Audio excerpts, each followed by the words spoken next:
سریہ آواز تھوڑی بڑھا دیں. وہ مومنین جو آج ہمارے درمیان ہیں ان سب کو یاد رکھتے ہوئے بلاخص مومنہ مرحومہ جواہر ان کو یاد رکھتے ہوئے مرتبہ سورۃ الفاتحہ. بسم اللہ الرحمن الرحیم. إياك نعبد وإياك نستعين اهدنا الصراط المستقيم. بسم الله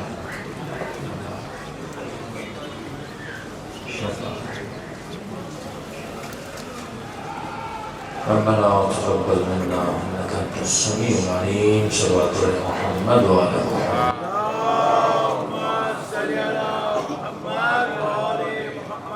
بسم الله الرحمن الرحيم. الحمد لله رب العالمين.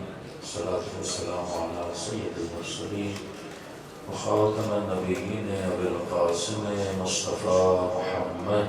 اللهم صل على محمد وعلى آل بيته الطيبين الطاهرين المعصومين سيما بقية الله في الأرض. أما بعد فقد قال سبحانه وتعالى في محكم كتابه بسم الله الرحمن الرحيم اهدنا الصراط المستقيم. صلوات على محمد وعلى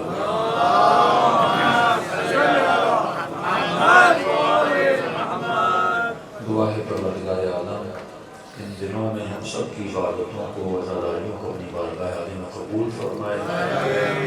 جس مقصد زندگی کو لے کر سرزمین کربلا پہ تشریف لائے پروردگار عالم ان مقاصد میں بھی ہم سب کو کامیابیاں نصیب فرمائے.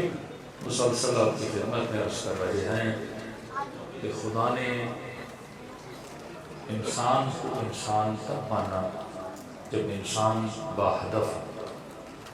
اگر زندگی میں ہدف نہیں، اگر زندگی میں مقصد نہیں تو انسان کی زندگی کا کوئی فائدہ نہیں. قرآن کی آیت فَإِذَا فَرَغْتَ فَانْصَبْ کہ اگر کسی چیز سے فارغ ہو جاتے ہو تو فوراً پھر کسی اور چیز کے پیچھے جاؤ.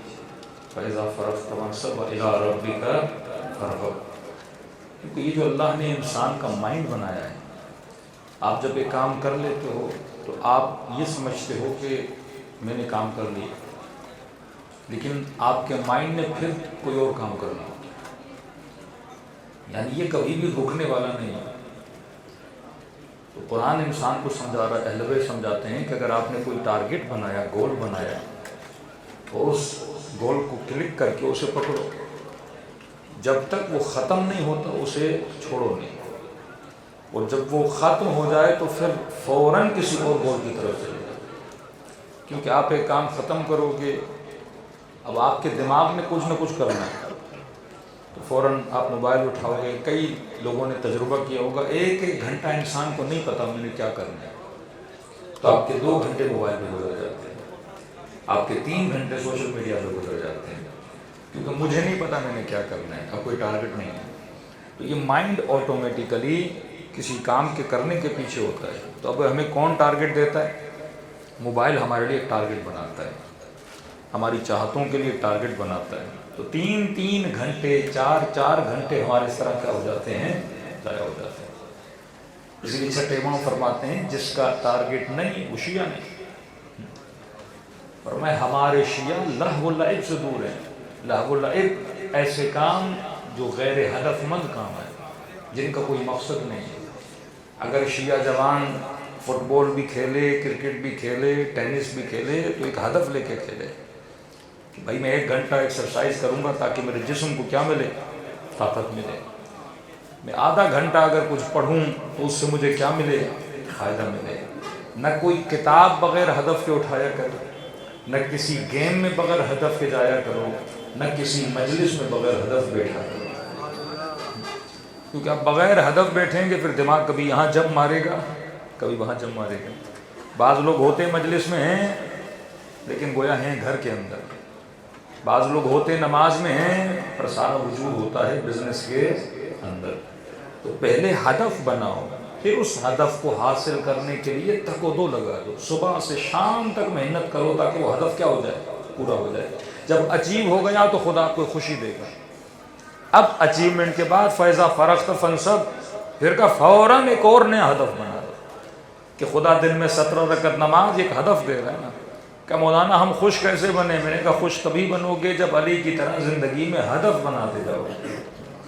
یہ ہدف انسان کو خوشی. شب عاشور خیام امام حسینی میں کہتے ہیں اصحاب امام حسین جتنے خوش تھے ہمیں کوئی اور خوش نظر نہیں آیا.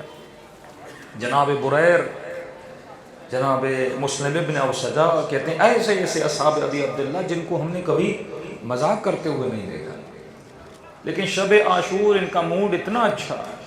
تو کسی نے کسی سے کہا جناب ہم نے آپ کو کبھی بھی اس انداز میں نہیں دیکھا کہ آپ اتنے خوش ہوں، جبکہ یقین بھی ہے یہ زندگی کی آخری رات ہے اور کل کے بعد اگلی رات آئے نہ آئے کسی کو نہیں پتا. کہ ہم اس لیے خوش ہیں کیونکہ حسین نے تو انگلیوں کے درمیان ہمیں جنت کا دیدار کرا دیا. ہمیں پتا ہے کہ ہم نے کہاں جانا ہے، لہٰذا اب کس بات کا غم ہو. اور دو طرفہ محبت ہے. امام حسین کو بھی پتا ہے کہ میرے اصحاب کا مقام کیا ہے، اور اصحاب کو بھی پتا ہے کہ ہمارے امام کا مقام کیا ہے.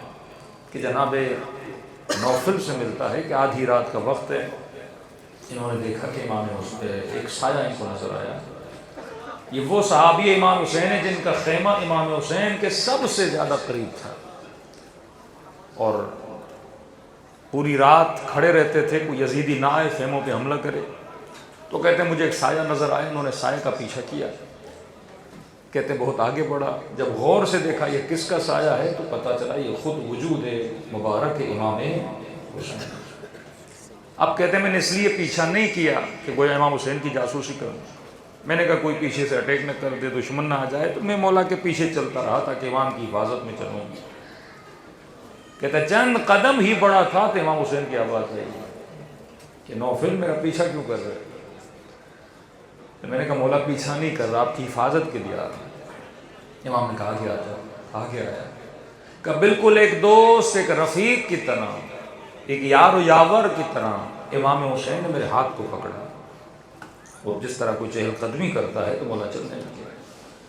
تو اس رات کربلا کی زمین پر چاند چمک رہا تھا، صاف آسمان تھا، اور چاند کی روشنی نے پوری زمین کربلا کو روشن کیا ہوا تھا. امام نے کہا نوفل وہ دو پہاڑیاں تجھے نظر آ رہی ہیں؟ میں نے کہا جی میرے مولا. فرمایا اس پہاڑی کے پیچھے ایک بھی یزیدی سپاہی نہیں ہے. نوفل اگر جانا چاہو تو یہیں سے جا سکتے ہو. حسین نے اپنی بیعت اٹھا لی ہے. یہ نہیں کہ کل اپنی اماں سے اپنے نانا سے شکایت کروں گا، نہیں، یہاں تک حسین کا ساتھ دیا. میں شکریہ ادا کرتا ہوں. جوان ہو، تنومند ہو، نوفل چلے جاؤ. تو میں نے کہا مولا آپ ناراض ہیں، ایسی باتیں مجھ سے کیوں کر رہے ہیں کہ میں آپ کا صحابی ہوتے ہوئے مولا اس حال میں آپ کو چھوڑ کے چلا گیا. امام نے فرمایا نوفل ہو سکتا ہے جب خیمے میں چراغ بجھایا تھا، ہوتا ہے نا 4 دوست رک جائیں، ایک بندہ دوستوں کی وجہ سے رک جائے، شاید شرم کے مارے تم نہ اٹھے ہو. اب میں خود کہہ رہا ہوں اگر جانا ہے تو چلے جاؤ. تو امام نے نوفل نے کہا کہ مولا وہ دوست کیسا ہے جو خوشیوں میں ساتھ رہے اور مشکلوں میں چھوڑ کے چلا جائے. وہ مشہور جملہ کہ مولا اگر جسم کے ٹکڑے ٹکڑے بھی ہو جائیں ہم کبھی بھی آپ کو چھوڑ کے نہیں جائیں گے. کہ میرے مولا نے ماتھے پہ بوسہ دیا، خوش ہوئے، اسے واپس لے کر آئے. کہ اتنے میں امام کی نگاہ پڑی خیمے پہ، مولا کی ہمشیرہ دروازے پہ کھڑی تھی. کہ نوفل آپ اپنے خیمے میں چلیے، میں اہل حرم میں مل کے آتا ہوں. کہ یہاں مولا حسین اپنے خیمے میں گئے. چلتے چلتے میں نے کچھ باتیں سن لی جو سیدہ امام حسین سے کہہ رہی تھیں.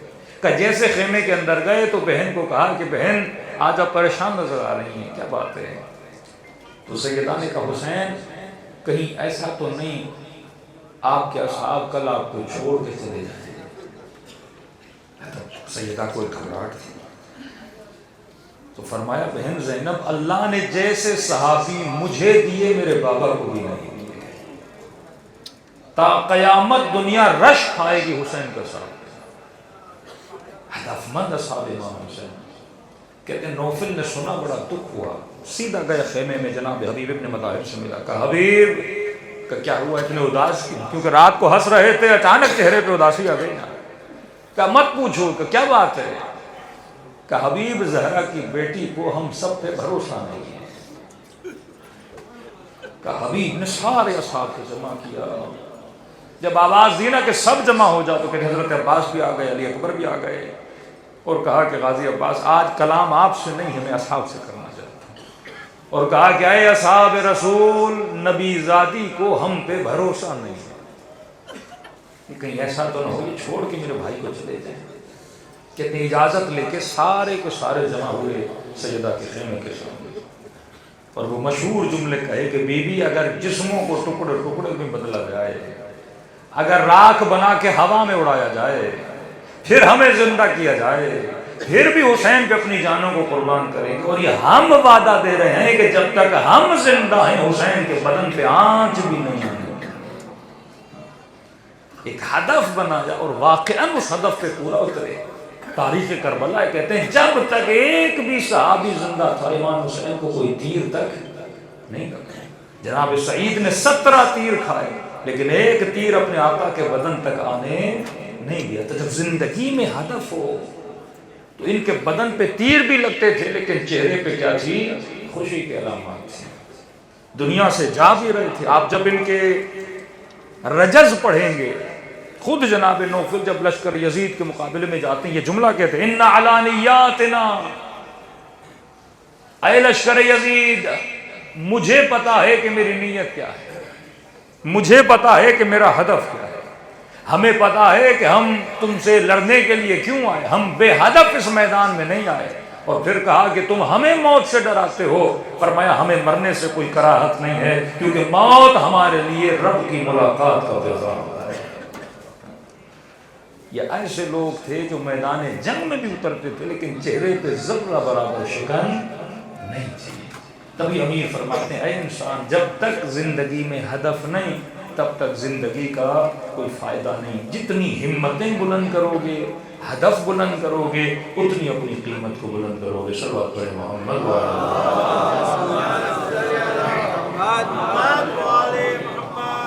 دوسری بات اپنی نسلوں کو ایک چیز آپ سمجھائیے کہ واقعاً مکتب اہل بیت کی باؤنڈریز کیا ہیں. کہ ہم بولیں کہ یہ 4 باؤنڈریز ہیں مکتب اہل بیت کی, اور آج جو گریویٹی آپ کو قبر امام حسین میں نظر آ رہی ہے کہ پوری دنیا کھچی کہاں جا رہی ہے.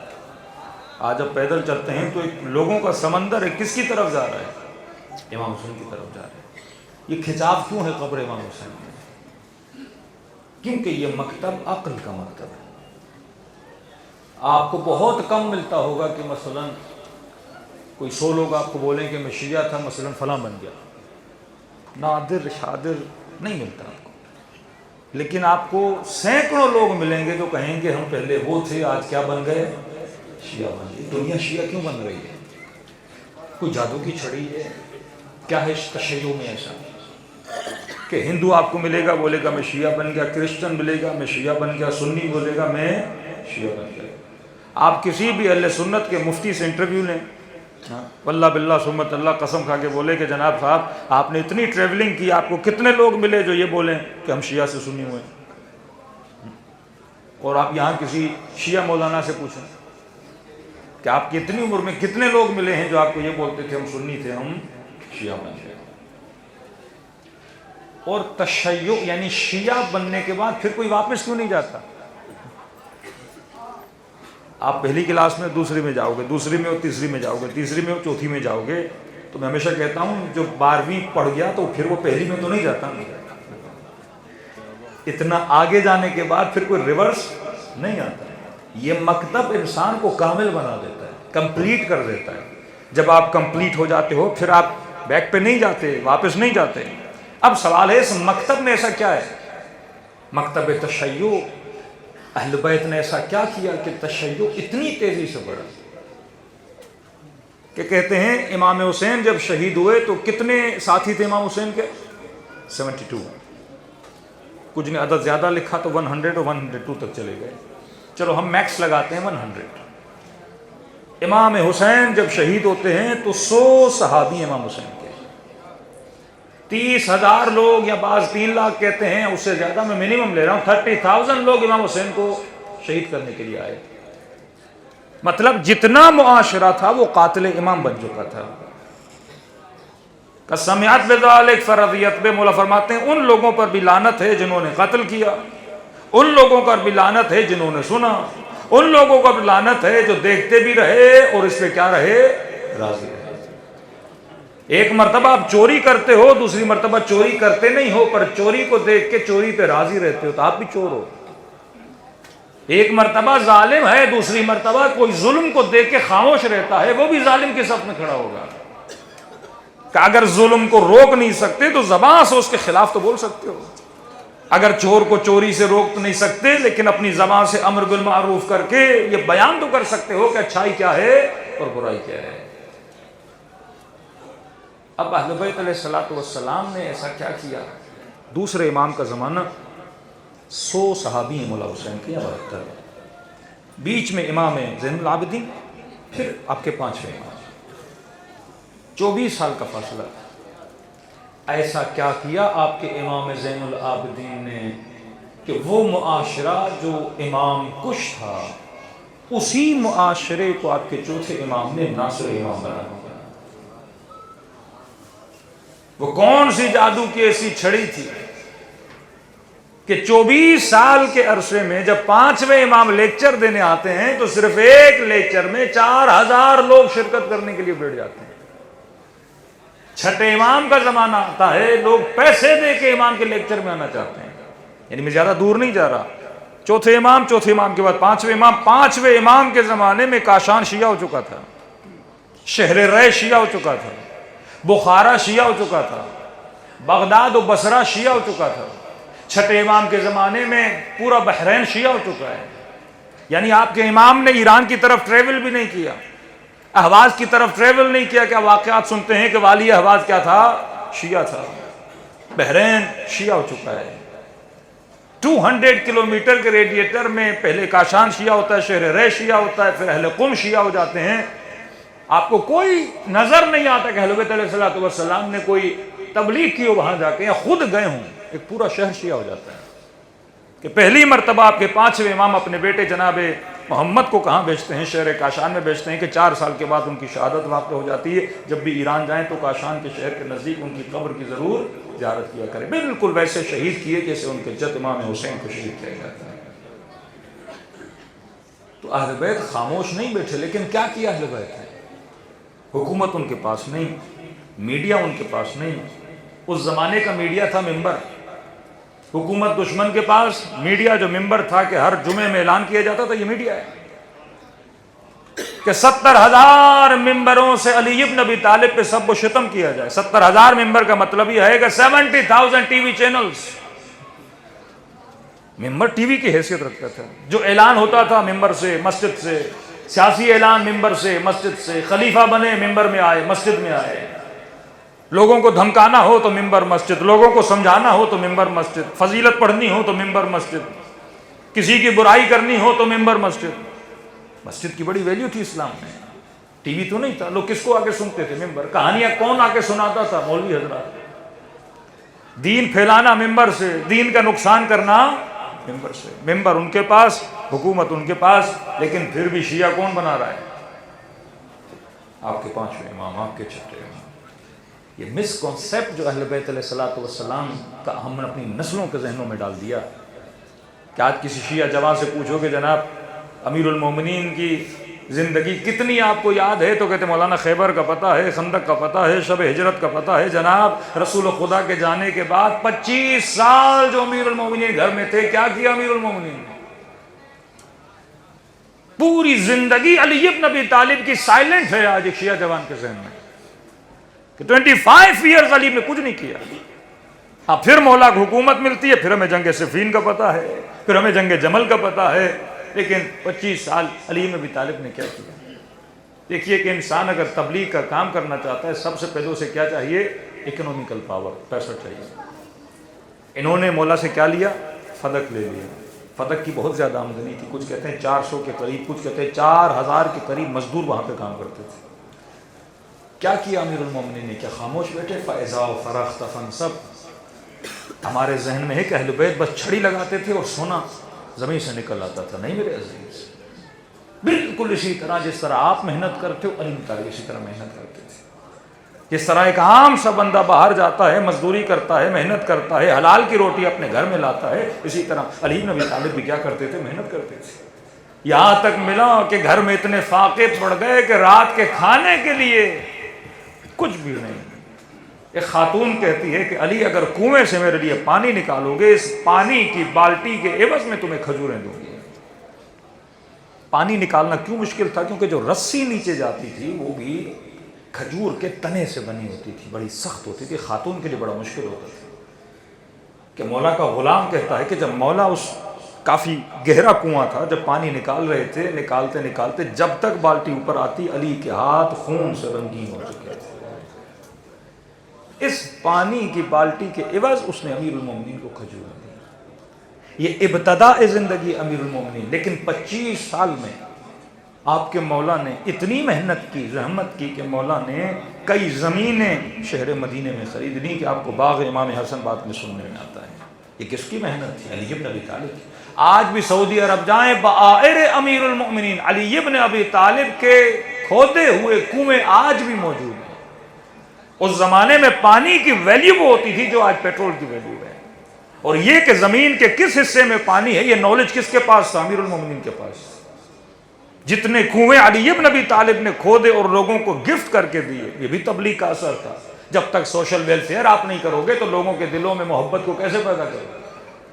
کیا آپ کو ملتا ہے؟ رات کو نکلتے تھے، اندھیرے میں نکلتے تھے، کسی غریب کو، کسی فقیر کو کھانا کھلاتے تھے. فقیر کو بھی نہیں پتا کہ کھانا کھلانے والا کون ہے. یتیم پروری کرتے تھے. یہی صفات اہل بیت علیہ الصلوۃ والسلام. ایک وقت ایسا آتا ہے کہ امام حسن کے پاس باغ بھی ہے، بہترین گھر بھی ہیں، سب کچھ ہے. یہ نہیں کہ اہل بیت خاموش بیٹھے تھے. اہل بیت کیا کر رہے تھے؟ محنت کر رہے تھے، رحمت کر رہے تھے. اب یہ کمال امام محمد باقر ہے کہ جب مولا درس دیتے ہیں تو 2-2.5 ہزار شاگرد، میں تقریر کی بات نہیں کر رہا، درس کی بات کر رہا ہوں، کہ ڈیلی بیسس پر مولا لیکچر دے رہے ہیں اور 2000 اسٹوڈنٹ مولا کے درس میں آ جاتے ہیں. کہ مولا ایک وقت وہ ہے کہ امام حسین بلا رہے ہیں پر لوگ آنے کے لیے تیار نہیں. اور ایک وقت ایسا آتا ہے کہ 2000 شاگرد ایک لیکچر میں آ جاتے ہیں. یہ کہاں سے آ گئے؟ اب پھر ہمارا جوان اسے پوچھو امام زین العابدین نے کیا کیا؟ کہ بس مولا نے تو دعائیں پڑھی ہیں. اور کیا کیا؟ کہ بس ہمیں تو یہی کانسیپٹ دیا گیا کہ مولا جہاں جاتے تھے بس گریہ فرماتے تھے. گریہ کربلا کا ایک پہلو ہے، لیکن مکتب کو پھیلانے کے لیے آپ کے امام زین العابدین نے کیا کیا؟ لوگوں کے ذہنوں میں تھا کہ مولا چپ بیٹھے ہوئے ہیں. یہی ذہنیت دشمن کی تھی کہ فرزند حسین خاموش بیٹھا ہوا ہے. کیونکہ اس کے ذہن میں تھا کہ اگر فرزند حسین تبلیغ کریں گے تو کیسے کریں گے؟ ممبر سے کریں گے. ممبر پہ پابندی، لیکچر پہ پابندی، بس گھر میں نظر بند کر دیا. اور لوگ تو یہ سمجھ رہے تھے کہ عابد ہے جو 24 گھنٹے صرف عبادت پہ اور مصلی پہ مشغول ہیں، ان کا سیاست سے کوئی لینا دینا نہیں. یہ دعائیں پڑھتے ہیں، یہ اللہ کا نیک بندہ ہے، یہ کبھی حج پہ ہے، کبھی مصلی پر ہے، کبھی عبادت میں ہے، کبھی توبہ و طوائف میں لگا ہوا ہے. دشمن کو کیا پتا کہ امام زین العابدین کیا کر رہے ہیں. یہ ایک پہلو تھا عبادت کرنا کہ فوراً امام حسین کے بعد ان کے فرزند کا لقب بنا زین العابدین، سید الساجدین. یہاں آ کے گواہی دیتے ہو نا، اشہد انک قد اقمت الصلاۃ وآتیت الزکاۃ. یہ عالم اہل بیت کے لیے آیا کہ دنیا کہتی تھی حسین نماز نہیں پڑھتے، کہ آج مجھ جیسا گنہگار آ کے گواہی دیتا ہے کہ میں گواہی دیتا ہوں آپ نے نماز کو قائم کیا. میری اوقات ہے میں حسین کی نماز کی گواہی دوں. کہ نہیں دو، تاکہ کسی کے ذہن میں یہ اندیشہ بھی پیدا نہ ہو کہ ہمارے بابا نماز نہیں پڑھتے. اتنا اسٹرانگ پروپیگنڈا بنو امیہ نے کیا تھا کہ جب خبر ملی کہ علی شہید ہو گئے، کہ کہاں کا مسجد میں، کہ علی بھی نماز پڑھتے تھے کیا؟ مقام تعجب تھا کہ آ کے کہتے ہیں بغضاً لأبی. پروپیگنڈا جب دشمن کرتا ہے تو لوگوں کے ذہنوں کو اتنا برین واش کرتا ہے. اب یہ کس کی ڈیوٹی ہے کہ ان غلیظ ذہنوں اور نجس ذہنوں کو آ کے پاک کرے؟ یہ تبلیغ اہل بیت علیہ السلام. تو واقعاً اب ہندوستان کا مجھے نہیں پتا، لیکن مختلف ممالک میں تشیع کے خلاف اتنا پروپیگنڈا ہوا کہ یہ ہم سنتے ہیں تو ہم سمجھتے ہیں کہ یہ شاید جوک ہے، بٹ یہ ایک ریئلٹی تھی. کہ کہتے تھے علم کے نیچے سے گزرو گے تو نکاح باطل ہو جائے گا. ہو جائے گا نہیں، کئیوں کے ہو گئے، باقاعدہ باطل کروائے اور کہا کہ ہمیں پتا نہیں تھا، پھر مسجدوں میں لاؤڈوں میں پھر ان کے اجتماعی نکاح پڑھوائے. لوگ بلیو کرتے تھے. باقاعدہ بولا گیا کہ شیعوں میں حافظ نہیں ہوتا. کیوں نہیں ہوتا؟ کہ ان کو صحابیوں کی بددعا لگی ہوئی ہے. کہ میں بارہا کہتا ہوں مکتب اہل بیت میں حفظ قرآن کا کوئی کانسیپٹ نہیں. کبھی بھی ہمارے علماء نے، مراجع نے یا بزرگان نے یہ کوشش نہیں کی کہ بچوں کو قرآن حفظ کرایا جائے. ہمارے روش نہیں تھی. لیکن آپ کو ہمارے بھائیوں کے نظر آتا ہے، جو بھی نابینا تھا حافظ بن گیا، جو بچہ شرارتی تھا اسے حافظ بنا دیا. کیوں؟ کیونکہ ہم نے اس چیز پہ فوکس ہی نہیں کیا کہ ہم نے حفظ کرنا ہے یا حافظ بنانا ہے. ہمارے ہاں جو کانسیپٹ تھا وہ حفظ قرآن کا نہیں تھا، تفہیم قرآن کا تھا. کہ ایک آیت پڑھاؤ لیکن اسے سمجھا کے پڑھاؤ. اگر رٹے والا قرآن اس کو یاد کراؤ گے تو اس سے خوارج میں بہت زیادہ حافظ تھے. ایسے لشکر امام حسین میں جو مارنے کے لیے آئے تھے ان کے اندر بھی بہت زیادہ قاری اور حافظ. عبداللہ ابن مسعود مشہور قراء قرآن میں سے مشہور ترین قاری ہے. بیٹھا رہا کوفے میں لیکن امام حسین کی مدد کے لیے نہیں گیا.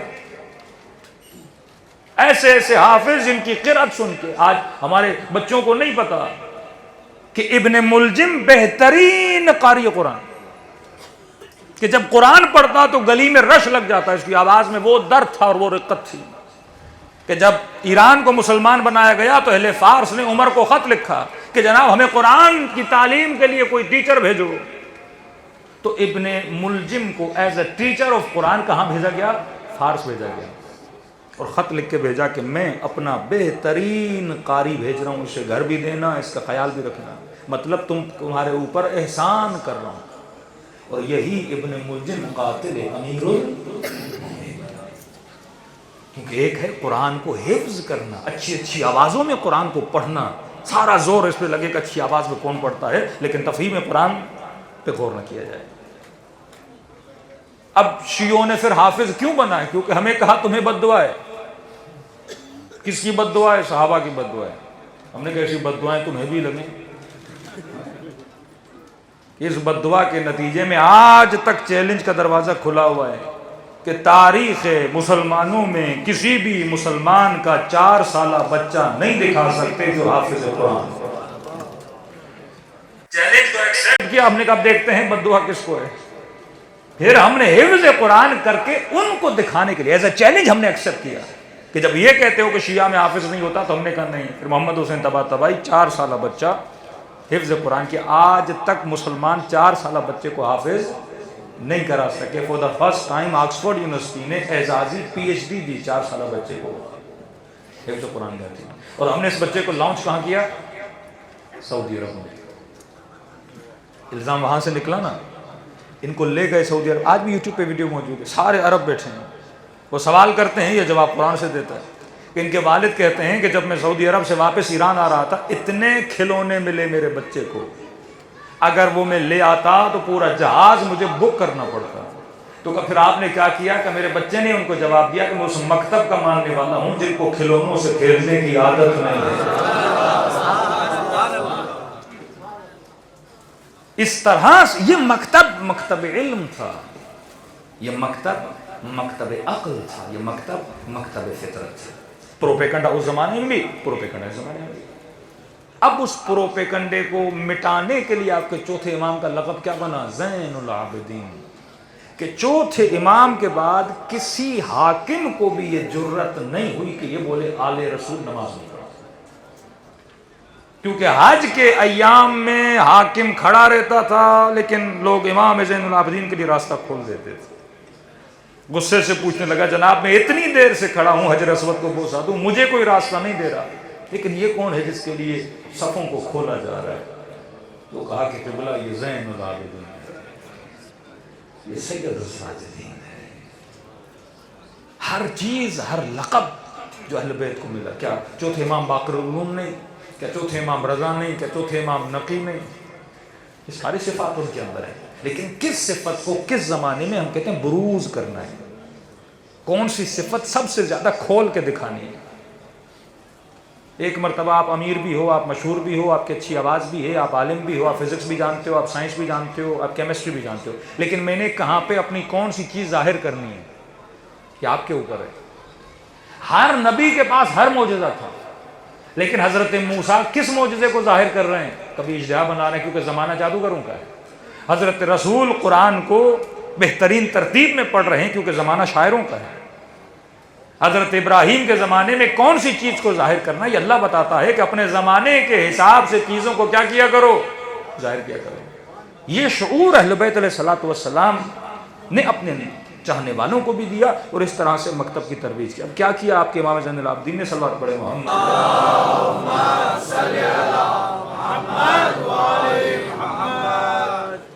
خاموش تبلیغ آپ کے امام نے کی۔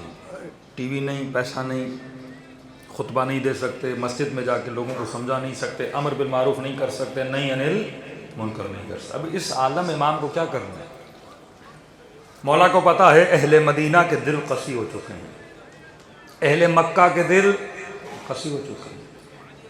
کوفے والوں نے چند کلومیٹر کے فاصلے پہ امام حسین کو شہید کر دیا گیا، نہیں گئے مدد کے لیے۔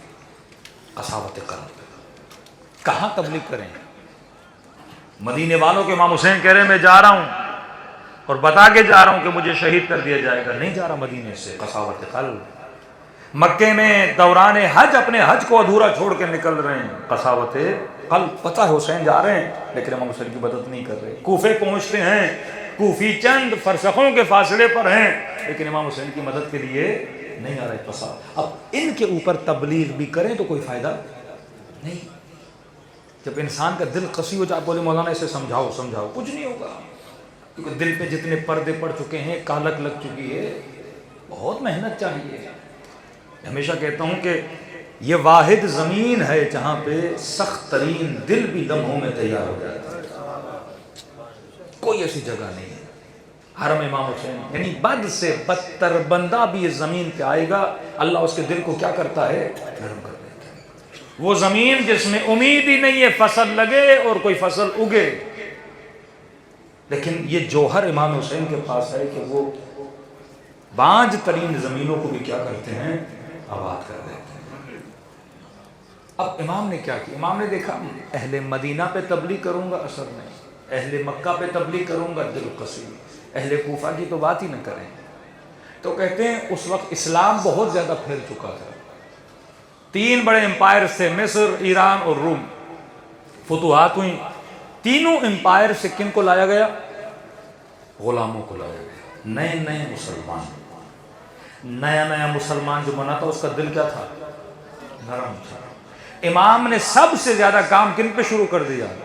نئے مسلمان کے نئے دلوں پہ کام کرنا شروع کر دیا، کہ ان کو میں اس مکتب میں لا سکتا ہوں۔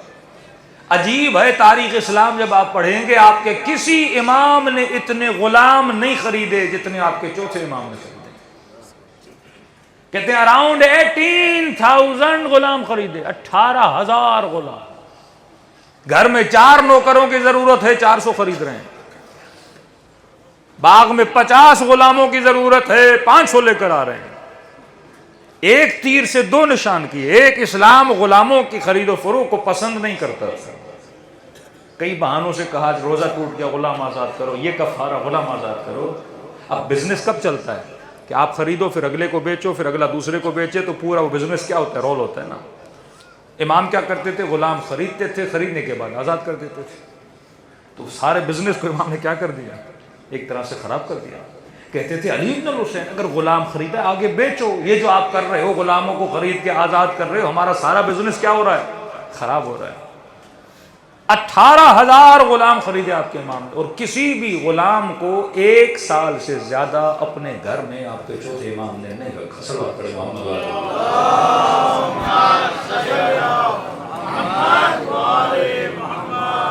توجہ ہے میرے طرف۔ کتنے غلام خریدے؟ 18۔ وہ زمانہ جس میں تبلیغ نہیں کر سکتے، ممبر پہ نہیں جا سکتے، امر بالمعروف اتنا نہیں کر سکتے، اگر کریں بھی تو مکے پہ اثر نہیں، مدینے والوں پہ اثر نہیں، کوفے وقت، کیونکہ ابھی ایک امام شہید ہوئے ہیں۔ قد قست قلوبہم، دل اتنے کالے ہو چکے، یعنی شہادت امام حسین نے دلوں کو قسی کر دیا۔ قساوت اتنی کہ بازاروں سے قافلوں کو لے جایا جا رہا ہے لیکن کچھ نہیں کر پا رہے. وہ کوفے سے لے کے شام تک، اور پھر شام سے جب قافلہ مدینے آتا ہے دل قسی ہے. بہترین طریقے تبلیغ ان لوگوں پر تھا جو نئے نئے مسلمان تھے. امام نے کہا ان کے دل نئے ہیں، تازہ ہیں. 18,000 غلام خریدے آپ کے امام نے آزاد کیے. کسی بھی غلام کو 1 سال سے زیادہ اپنے پاس نہیں رکھا. کہ ایک غلام کا واقعہ سنا رہا ہوں کہ کیسے غلام تھے امام. کہتے ہیں کئی دنوں سے مدینے میں قحط آ گیا، بارش نہیں ہو رہی. ایک شخص کہتا ہے کہ لوگ روتے ہوئے صحرا سے واپس آ رہے تھے، یعنی دعائیں کی، نمازیں پڑھی، لیکن اللہ نے نہ بادل بھیجے نہ بارش.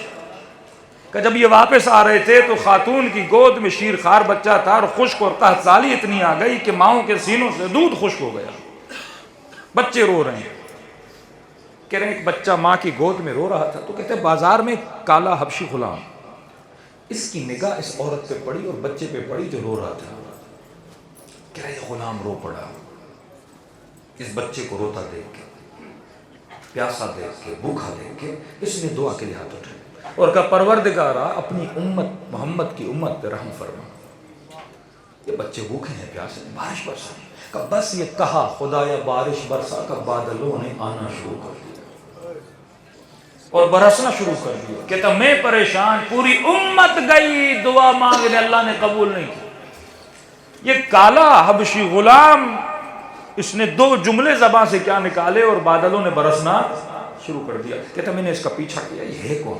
اتنا عابد، اتنا صالح، مستجاب الدعوہ، دعا کرے تو خدا دعا کو قبول کرے.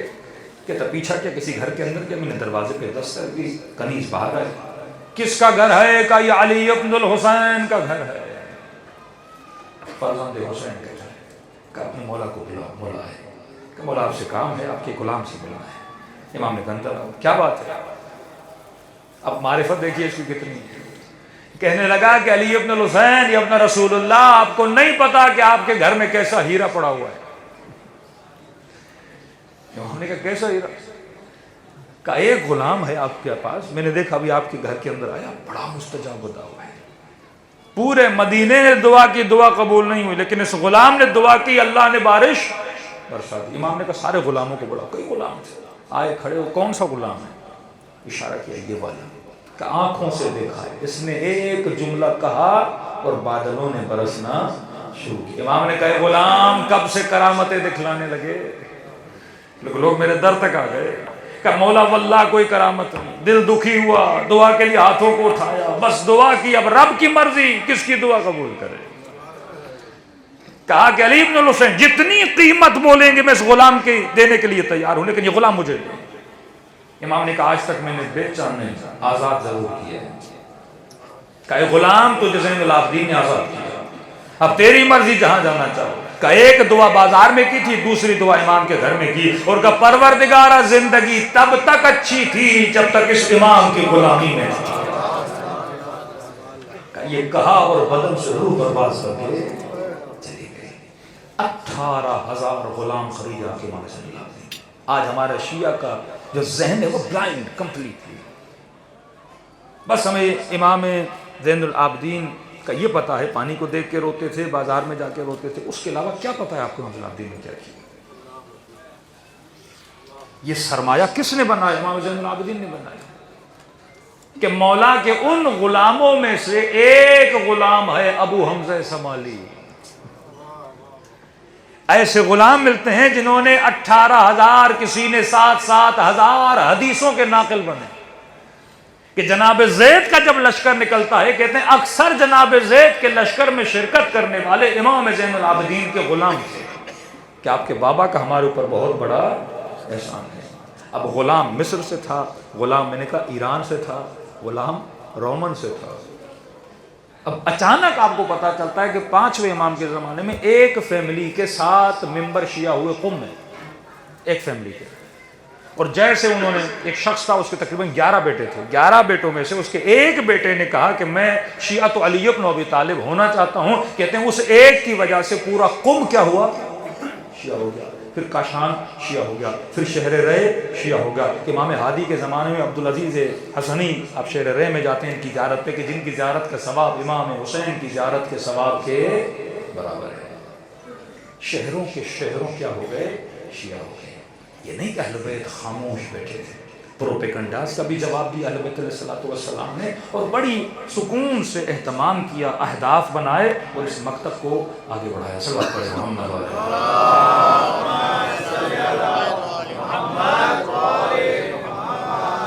آج صرف اس میپ کو آپ کو سمجھانا چاہتا ہوں جو اہل بیت نے بنایا.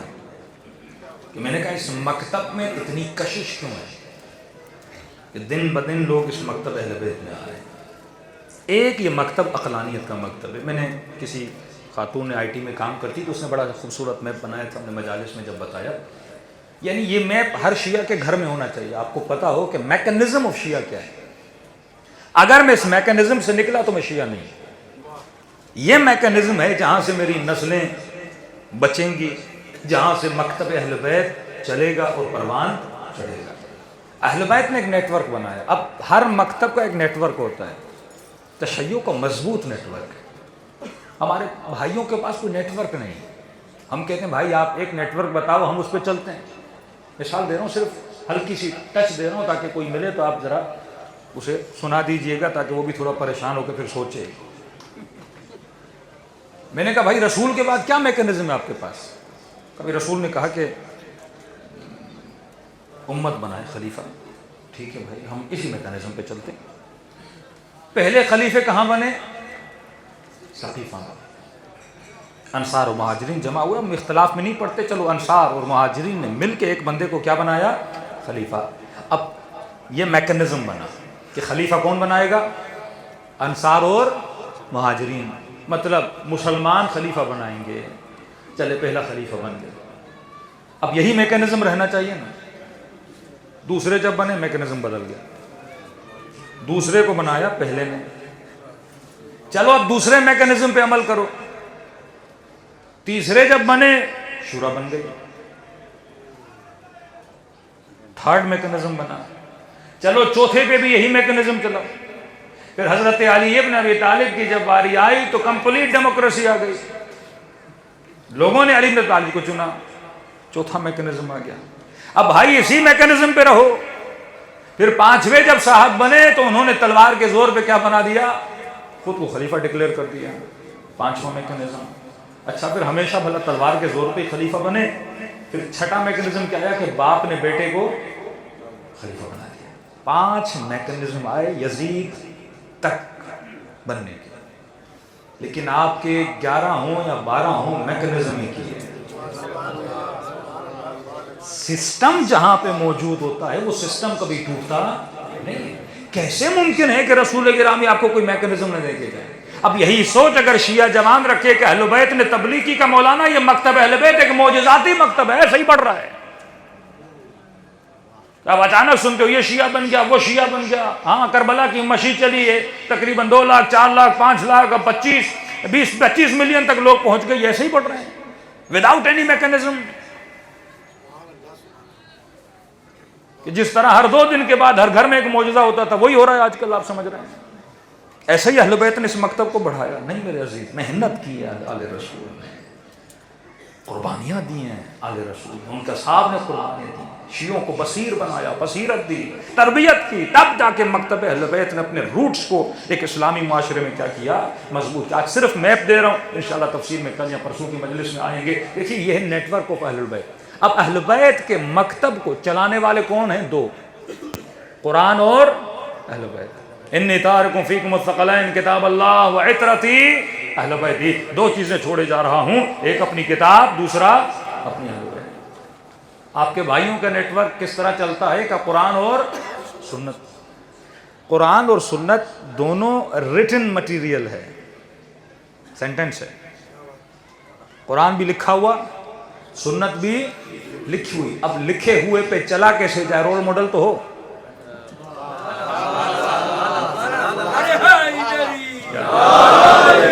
اب قرآن کہتا ہے اقیموا الصلاۃ, نماز پڑھو. کیسے پڑھوں؟ ایک امام سے کہو کہتا ہے یہاں, دوسرے سے کہو یہاں, تیسرے سے کہو یہاں, چوتھا کہتا ہے کھول دو. لیکن آپ پہلے سے بھی پوچھو گے کہے گا کھولو, دوسرے سے پوچھو گے کہے گا کھولو, تیسرے سے بھی کہو گے کہو. کوئی اختلاف آپ کو نظر نہیں آتا. قرآن بھی سینٹنس ریٹن مٹیریل، سنت بھی سینٹنس ریٹن مٹیریل. اب سوال ہے کہ اگر سینٹنس میں الجھن ہو تو حق کیا ہے؟ دو ہی افراد میں بندہ الجھن کا شکار ہو سکتا ہے. یا تو مجھے ایسی حدیث سنائی جائے جو میری عقل نہ مانے، جس میں توہین کی بو آئے، جس میں میرے شعور کو ٹوکا جائے، کہ مثلا آج کا مفتی بولے کہ رسول خدا نے کہا کہ حاکم فاسق بھی ہو، فاسد بھی ہو، زانی بھی ہو، اس کے اندر شیطان بھی چلا جائے، تمہیں حق نہیں اس کے خلاف قیام کرنے کے. اب کئی ذہن نہیں مانتا نا کہ امام حسین نے قیام کیا، پھر امام حسین کا کیا ہوگا. سینٹینس میں اختلاف ہو جائے تو فرمایا سینٹینس کو پہچان کے لیے معیار بنایا قرآن. میری حدیث سمجھ میں نہ آئے اور شک پیدا ہو کہ صحیح ہے یا غلط ہے، اسے کس سے ملاؤ؟ قرآن کی آیت سے ملاؤ.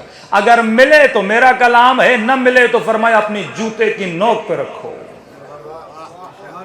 کہ رسول کا کلام نہیں ہو سکتا جو قرآن کی آیت کے خلاف ہو. تو سینٹینس کا تو مسئلہ حل ہو گیا نا کہ سینٹینس میں شک ہو تو کس سے ملاؤں؟ قرآن سے ملاؤں.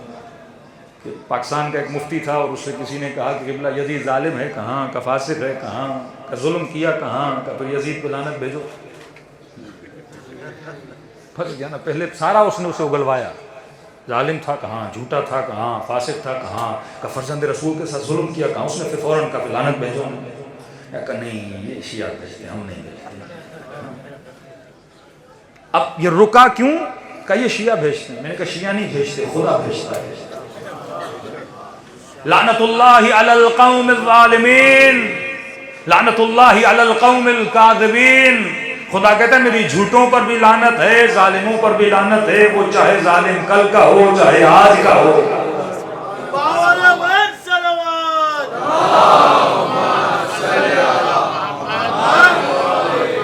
اب یہ کس کے مقابلے میں کھڑا ہوا؟ قرآن کے. خدا کا یرث الا عبادی الصالحین، میں زمین کا ورثہ کسے دوں گا؟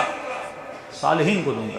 اب کنٹروڈکشن دیکھیے کہ رسول نے کہا حاکم بدکار ہو، فاسق ہو، فاجر ہو، اس کے اندر شیطان چلا جائے.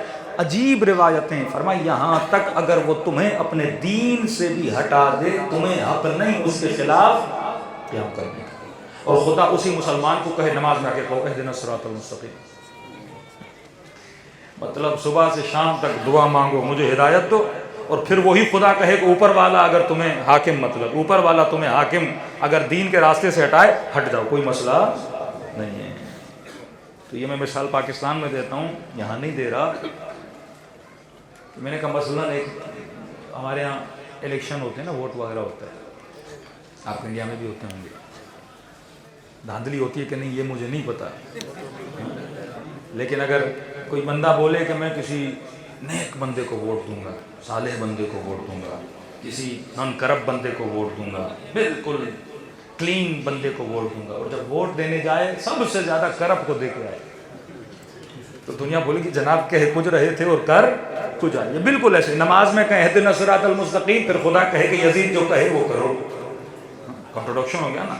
یہ کیسے ممکن ہے؟ ایک طرف ان اکرمکم عند اللہ اتقاکم، اللہ کے قریب سب سے زیادہ وہ ہے جو صاحب تقوی. یہ کیوں سعودی عرب میں نسلوں کے اندر ایک خلا پیدا ہوا بھی کہ آپ نے دکانیں بند کر کرا کے لوگوں کو نمازی بنایا. جو نہیں نماز پڑھتے تھے تو یہ آتے تھے، مشین ہاتھ میں ہوتی تھی، جناب کو گنجا کر دیا کہ نماز نہیں پڑھی. اب اچانک کیا ہوا؟ اسی ملک میں سنیما کھلے، اسی ملک میں جواخانے کھلے، انڈیا سے یو ایس سے سنگرز کو بلایا گیا، آئٹم سانگز وہاں پہ ہوئے، گندے ترین کام اس سرزمین پہ ہوئے. تو وہ نسلیں جن کو بچپن سے کیا سنایا؟ اتقوا اللہ، تقوی اختیار کرو، نیک بن جاؤ، اچھے بن جاؤ. اب ان کے ذہنوں میں تو شدت آ گئی نا، انہوں نے فوراً خلاف بولنا شروع کیا. یہ لیٹر انٹرنیٹ پہ پڑھا ہے، مفتیوں نے لیٹر نکالا کہ ہم آپ عوام کے جذبات کو سمجھتے ہیں، جو کچھ ملک میں ہو رہا ہے بہت برا ہو رہا ہے. جوا خانے نہیں ہونے چاہیے، سنیما نہیں ہونے چاہیے، گندے کام نہیں ہونے چاہیے، شراب خانے نہیں ہونے چاہیے، ہمیں سب پتہ یہ غلط ہو رہا ہے، لیکن یاد رکھنا رسول خدا نے فرمایا حاکم کے خلاف بولنا حرام ہے. یہ کیسا دین تھا. اب لوگ جب دیکھتے ہیں نا ایک جوان جو کمپلیٹلی ایک لاجیکل دین کو پڑھ، ایک طرف قرآن پڑھ رہا ہے، دوسری طرف مفتی کچھ اور کہہ رہا ہے. قرآن کہہ رہا ہے اتقوا اللہ، یہ کہتے نہیں شیطان بھی اس کے اندر چلا جائے. ایک اتنی پیاری حدیث، یہ حدیث تو نہیں جوک سے کم نہیں ہے. تو کہا کہ اس امت کو یہ صحیحین میں لکھی ہوئی یہ باتیں ہیں. کہتے مولانا اتنی پڑھے لکھے لوگوں کو کیا ہو جاتا ہے جب آپ کسی چیز کو اٹل فیصلہ مان لیں. اٹل فیصلہ ہے قرآن، تو بھئی قرآن میں جو ہے وہ کیا ہے صحیح، بات ختم. اس کے علاوہ شیعہ نے آج تک کلیم نہیں کیا کہ ہماری کوئی کتاب صحیح ہے. اگر کوئی شیعہ کرے گا وہ بھی جہالت میں ڈوب جائے گا. ہم کہتے ہیں حدیثیں ودیثیں ہیں سب کچھ ہے، ان پہ تحقیق کو قرآن کی آیت سے ملاؤ، وہ ہمارے لیے کیا ہے قابل اعتبار ہے. لیکن ہم نے اپنی کسی بھی کتاب کا نام صحیح، یہاں تک نہج البلاغہ کے سامنے بھی ہم نے صحیح نہیں لکھا. انہوں نے 2 کتابوں کو کہا کہ یہ 6 کتابیں صحاح وسطہ کا صحیح ہیں. اب صحیح مطلب سمعا وطاعتن، بلائنڈنس، جس طرح قرآن کو مانتے ہیں اسی طرح کتاب کو مانتے. اب اسی کتاب میں لکھا یزید جیسا بھی آ جائے تو آپ کو حق نہیں اس کے خلاف کیا کرو قیام کرو. اب کہتے ہیں جس حاکم نے امت کو بدعتی بنا دیا، امت کو دین سے کیا کر دیا دور کر دیا، کہتے ہیں قیامت کے دن خدا ان مسلمانوں کو اٹھائے گا کہ ملائکو لے جاؤ ان کو جہنم میں. کیوں پروردگارا کہ تم نے بدعت کی، دین کو بدلا، تم نے گناہ کیا، تم دین کے راستے سے ہٹے. کہ اللہ فیصلہ سنا دے گا کہ ان کو جہنم بھیجو. یہ کہیں گے خدایا رک جا رک جا رک جا، ایک بات کرنی ہے ہم نے. اللہ کہے کہ بولو، کہ پروردگارا تو نے کہا تھی اللہ میری اطاعت کرو، ہم نے تیری اطاعت کی. تو نے کہا وہ رسول ہے، میرے رسول کی اطاعت کرو، ہم نے کی. پھر آپ کے رسول نے کہا کہ حاکم فاسق بھی ہو، فاجر بھی ہو، ظالم بھی ہو، تجھے دین سے ہٹائے اس کی کیا کرو اطاعت کرو. اب اگر ہم وہ گناہ کریں گے تو رسول نے کہا وہ گناہ تمہارے سر نہیں، کس کے سر ہے؟ تمہارا کام بس کیا ہے اطاعت کرنا ہے. کہتے ہیں اللہ کو سمجھائیں گے اور خدا سمجھ جائے گا. اچھا اچھا اچھا یہ بات تو تم صحیح کہتے. ملائکوں کا پھر ریٹرن واپسی کرو، جنت ہو جائے. یہ حدیثیں لکھی ہیں ان کی کتابوں میں. ایک مکتب بولا یہ مکتب قرآن و سنت، لیکن ڈیفائن نہیں کر رہے کہ حدیث اگر قرآن کی آیت کے مقابلے میں میں اسے کیسے مانوں. کہ بس نبی نے کہہ دیا تو کرو. اب یہ نہیں کہ قرآن کے مقابلے میں ہے کہ نہیں ہے. اہل بیت رسول نے کہا میں 2 چیزیں چھوڑے جا رہا ہوں، سنت نہیں، انی تارک فیکم الثقلین، کتاب اللہ و عطرت اہل بیت. پیسوں کی لالچ میں آ کے جھوٹی جھوٹی حدیثیں گاڑی جائیں گی. یہ تو مشہور ہے نا، جس نے مکے کی پیاز کھائی، بکا کی پیاز کھائی، اس پہ اللہ نے کیا واجب کی؟ جنت واجب کر دی. یہ ایسی ایسی گھڑی ہوئی حدیثیں بنایا کرتے تھے. اب اس کو کس سے ملانا ہے؟ میں نے قرآن کی آیت سے. تو فرمایا حدیث میں شک، تو شک دور کرے گا قرآن. دوسرا معاملہ، اگر افراد میں الجھن کا شکار ہو جاؤں، جنگ جمل، جنگ صفین، آیا مولا کے پاس، مولا مجھے نہیں سمجھ آ رہی، میں کنفیوز ہوں. ادھر دیکھتا ہوں طلحہ، زبیر، نبی کی زوجہ، ادھر دیکھتا ہوں علی، مالک، سلمان، ابو ذر، مقداد، مولا میں کیا کروں؟ تو امام نے فرمایا کنفیوز ہو تو علی کو کنفیوزوں کی ضرورت نہیں ہے. کہ اگر ڈکلیئرڈ ہے کہ حق کس کے ساتھ ہے پھر میدان میں رہو. کہ مولا میں کنفیوز. امام نے کہا سرحد پہ چلا جا، بارڈر پہ جا کے کھڑا ہو جا، جنگ کے میدان میں نہ. اب رسول نے کہا کہ اگر میرے کلام میں شک ہو تو اسے قرآن سے ملانا، افراد میں پھنسو تو ان کو علی سے ملانا. علی مع الحق والحق مع علی، علی حق کے ساتھ ہے اور حق علی کے ساتھ. تیسرا جملہ تو فکر کو روشن کرنے کے لیے نا، فرمایا یہ نہیں دیکھنا حق کہاں جا رہا ہے، یہ دیکھنا علی کہاں جا رہا ہے.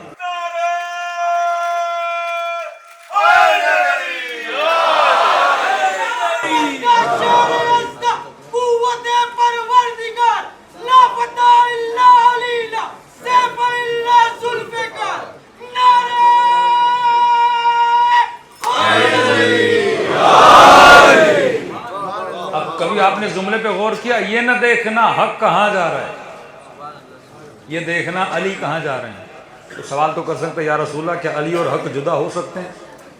کیا آپ بتا رہے ہیں 2 وے ہے؟ یہ نہ دیکھنا کہ حق کہاں جا رہا ہے، یہ دیکھنا علی، مطلب ایک زمانہ آئے گا کہ حق کہیں جائے گا. اور علی کہیں جائیں گے.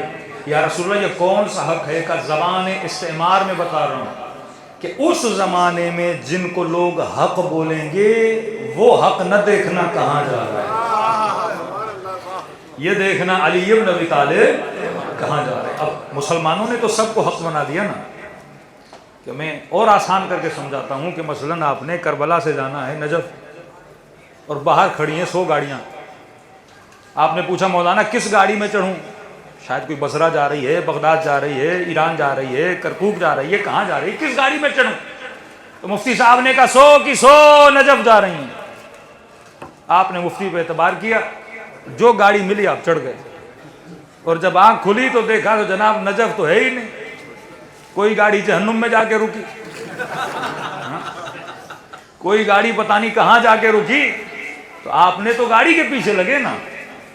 تو کہا کہ گاڑیوں کو نہ دیکھنا، دیکھنا کہ علی کہاں جا رہے ہیں. جہاں علی جائیں گے وہیں حق چلتا ہے.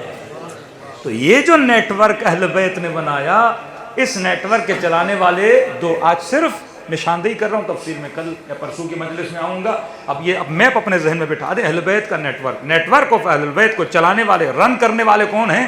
دو، قرآن اور اہل بیت. دنیا کے ہر نیٹ ورک کی کہیں نہ کہیں سے فیڈنگ ہوتی ہے. وداؤٹ فیڈنگ کوئی نیٹ ورک نہیں چلتا. اہل بیت کا جو نیٹ ورک ہے، اب اس نیٹ ورک کو تو آپ چھوڑیں نا، اہل بیت کا جو نیٹ ورک ہے اس کی فیڈنگ کہاں سے ہو رہی ہے؟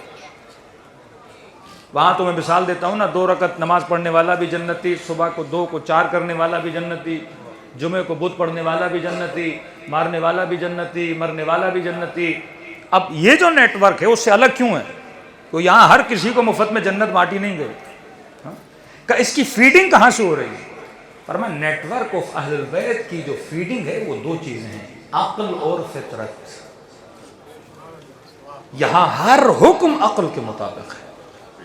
کہ آپ کی عقل بولتی ہے کہ یزید قابل لعنت ہے، عقل بولتی ہے آپ کی، یعنی عقل اس کا انکار ہے. بچہ بھی بولے گا اس نے ظلم کیا ہے تو قابل کیا ہے؟ لعنت ہے. وہاں بولتے نہیں لعنت نہیں بھیجو. عقل بولتی ہے جو قاتل ہے وہ جہنم میں جائے گا، جنت میں نہیں جائے گا. لیکن وہ بولتے نہیں جناب عقل کو چھوڑ دو، جو ہم کہہ رہے ہیں اسے سنو. یہ جو نیٹ ورک ہے اس میں کیا ہے؟ عقل. سب سے بڑا اٹریکشن نیٹ ورک کو اہل البیت میں عقل اور فطرت ہے. کیونکہ ہمارے ہاں کوئی بھی ایسا فتویٰ، کوئی بھی ایسا حکم نہیں ہے جو عقل کے خلاف ہو یا فطرت کے خلاف ہو. فوراً صرف آغائے سماوی تیجانی نے 4 لاکھ کے قریب ٹیونس میں شیعہ بنائے، ایک فقہی مسئلے کی وجہ سے. ایک فقہی مسئلہ، اسی طلاق کے مسئلے کی وجہ سے کتنے لوگ شیعہ بنے. میں کہتا ہوں کہ ایران کو مسلمان بنایا عمر نے، شیعہ بنایا ایک مولوی صاحب نے، مکتب اہل بیت کی ایک فتویٰ کی وجہ سے. کیونکہ جہاں عقل آتی ہے لوگ دوڑے دوڑے عقل کی طرف آتے ہیں. آپ ایک طرف عقل یہ ہے، کہتے ہیں علم کے نیچے سے گزرو نکاح ٹوٹ جاتا ہے، غصے میں بول دیا طلاق ہے کہ ہو جاتی ہے، نشے میں تھا بول دیا طلاق ہے کہ ہو جاتی ہے، اور پھر اتنی مضبوط ہو جاتی ہے کہ ایک ساتھ 3 ہو جاتی ہیں. اور فوراً کہا کہ جناب غصے میں تھے کیا کریں؟ مفتی صاحب نے کہا نہیں، حلالے کے بغیر کوئی راستہ نہیں ہے. اب کوئی غیرت مند ہوگا تو کبھی حلالہ نہیں، مطلب پوری امت کو بے غیرت بنا دیا. جو اپنے ناموس پہ کمپرومائز کرے نا. ہمارے یہاں پراپر 3 نکاح ہوں، پھر پراپر نکاح 3 ٹوٹیں، اس کے بعد خدا کہتا ہے کہ اس مرد کو بھی کہتا ہے جا کسی اور سے شادی کر، اس عورت کو بھی کہتا ہے جا کسی اور سے شادی کر. نہ یہ مرد تیرے لائق ہے نہ تو اس کے لائق ہے.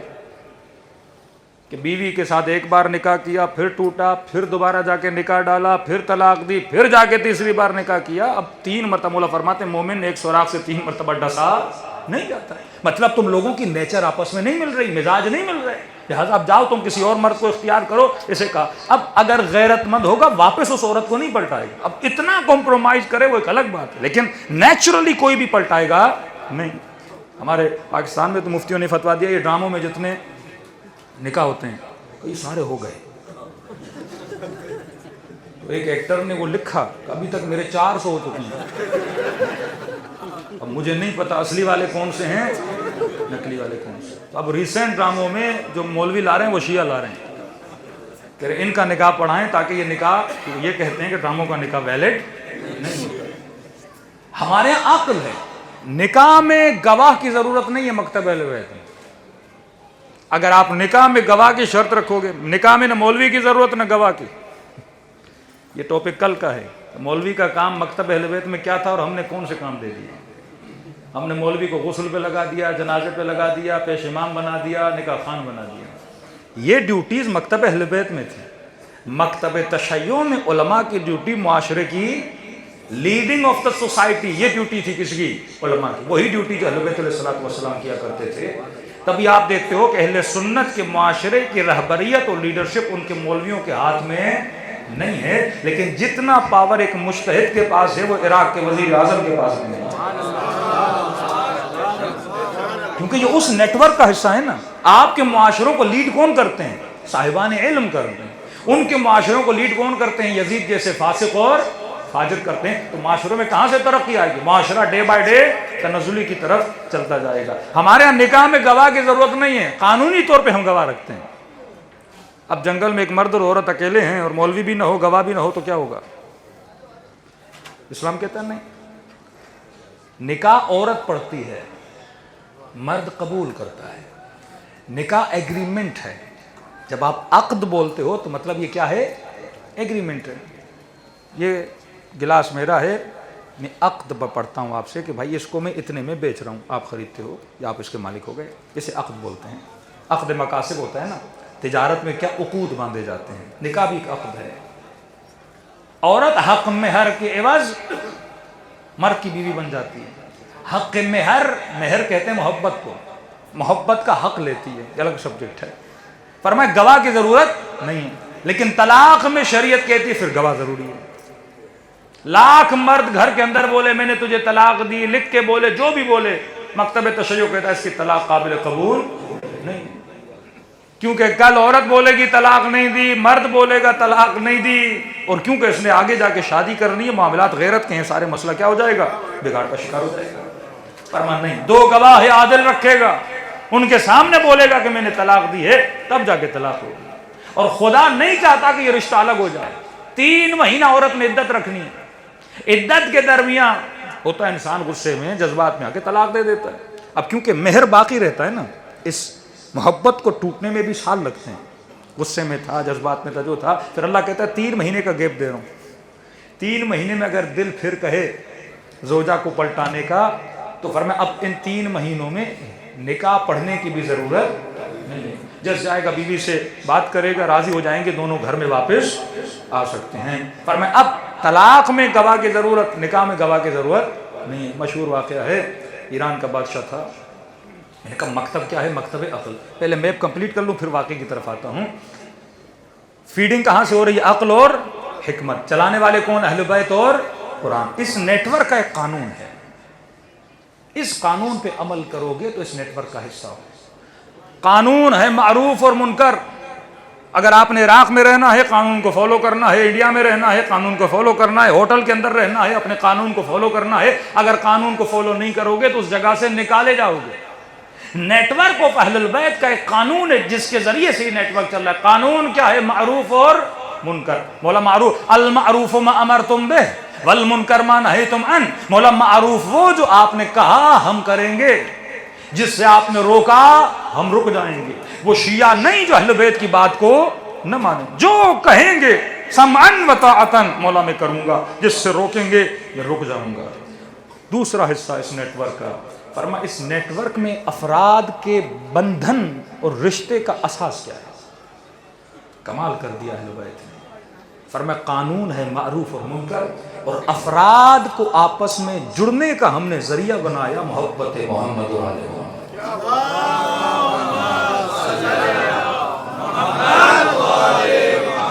آپ یہاں بیٹھے ہو، شاید مجھے نہیں پتا آپ کون ہیں، آپ کو نہیں پتا میرے سائٹ والا کون ہے، ساتھ والا کون ہے. ہمیں نہیں پتا کہ ہم ایک دوسرے کو جانتے بھی نہیں ہیں، لیکن ہم سب کو کس نے جوڑا؟ محبت محمد علیہ. کہا افراد کا جو تعلق ہونا چاہیے اس نیٹ ورک میں صرف محبت محمد اور آل محمد. ہمیں ایک چیز جوڑتی ہے، محبت حسین، محبت امیر المومنین، محبت اہل بیت. فرمایا کبھی بھی کسی کے ساتھ اس بنیاد پہ رشتہ نہ بنانا کہ مالدار ہے، اس بنیاد پہ رشتہ نہ بنانا کہ مشہور ہے، اس بنیاد پہ رشتہ نہ بنانا کہ افسر ہے، تمہارا رشتہ ایک ہے اور وہ رشتہ محبت محمد اور آل محمد کا رشتہ ہے۔ یہاں دل جمع ہوتے ہیں محبت کے لیے، جس کا اقرار جارت عاشورہ میں کرتے ہو، انی سلم لمن سالمکم وحرب لمن حاربکم، مولا میں ہر اس سے محبت کرتا ہوں جس کے دل میں آپ کی محبت ہے، میں ہر اس سے نفرت کرتا ہوں جس کے دل میں آپ کی نفرت ہے یا آپ کی نافرمانی ہے، مولا میں قریب اسی کے جاؤں گا جس کے دل میں آپ کی محبت ہے۔ تو فرمایا قانون ہے معروف اور منکر، افراد کا تعلق بنا محبت، نیٹ ورک کی فیڈنگ ہو رہی ہے عقل اور فطرت سے، چلانے والے اہل بیت اور قرآن، اب اس کا نتیجہ ہے ظہور امام زمانہ جل اللہ تعالی،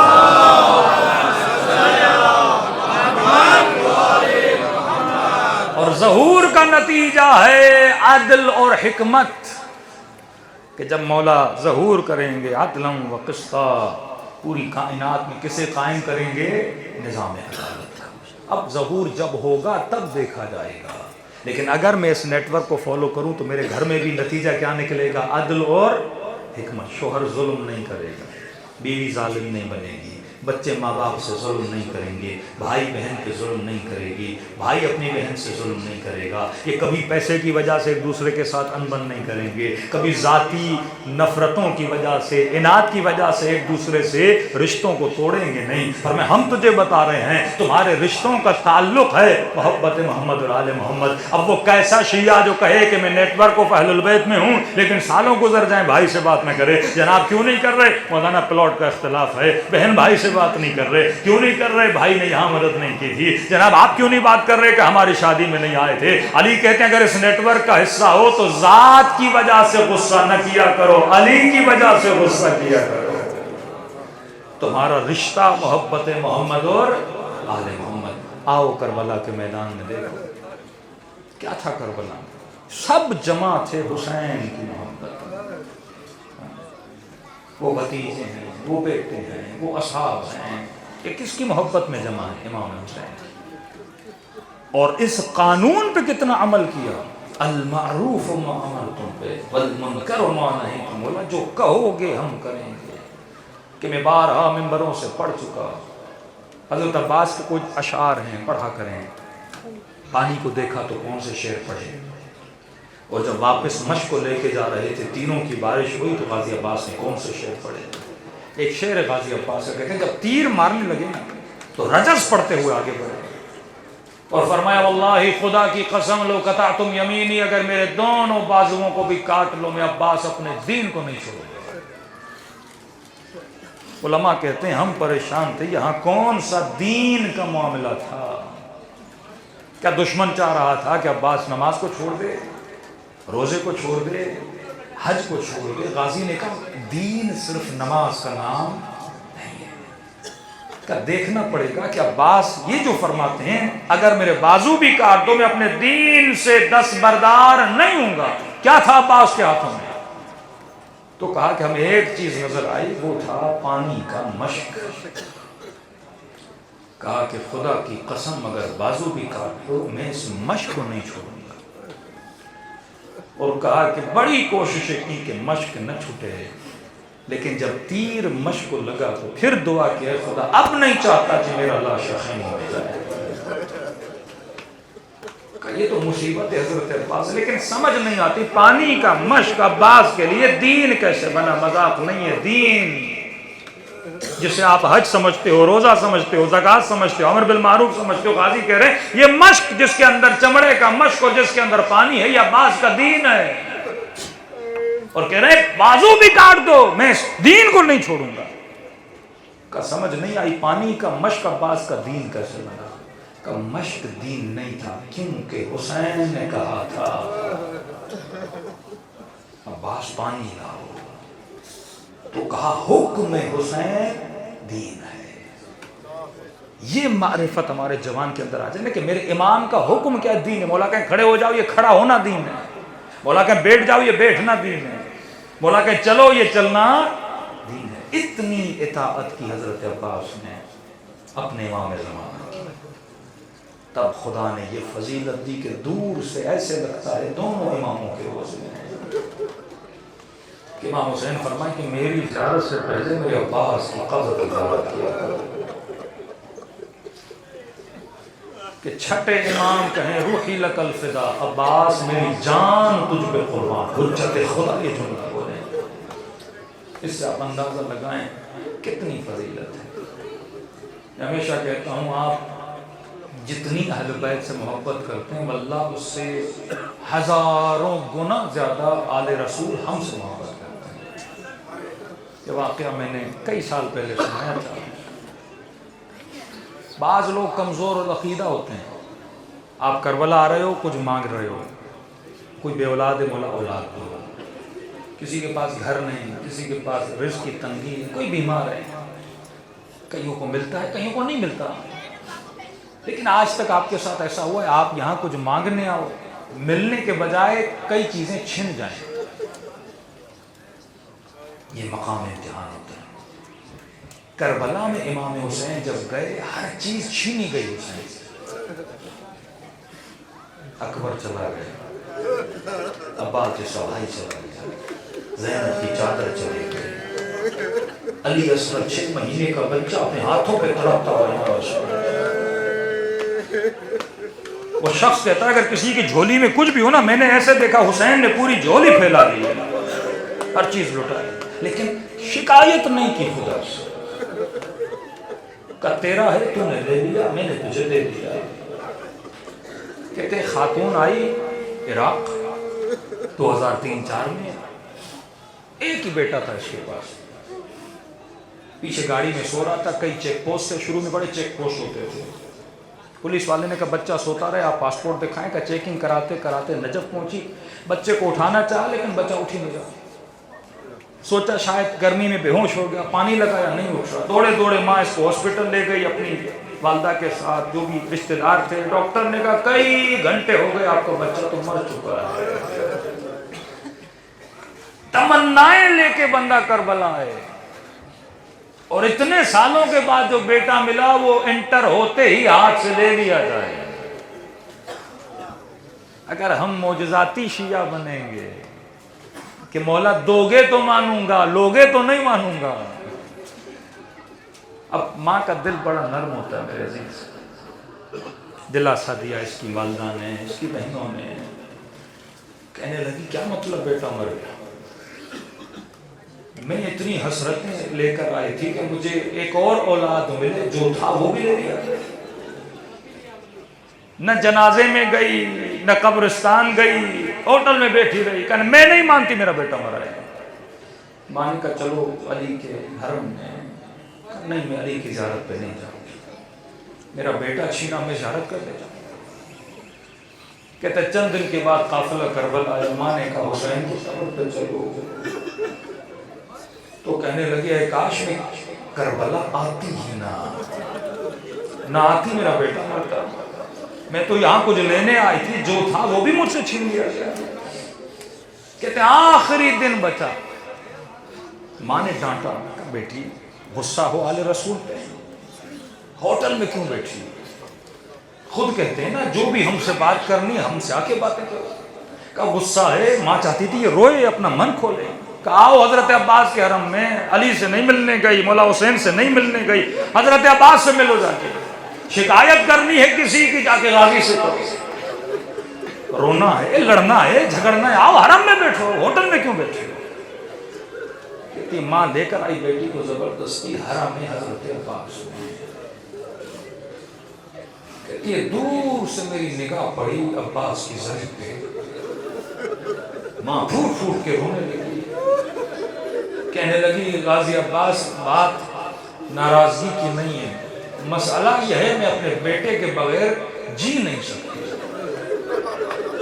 اگر واپس نہیں کرنا تو مجھے بھی اٹھا لے، میں یہاں سے واپس نہیں کرنا، مجھے بھی موت ہے۔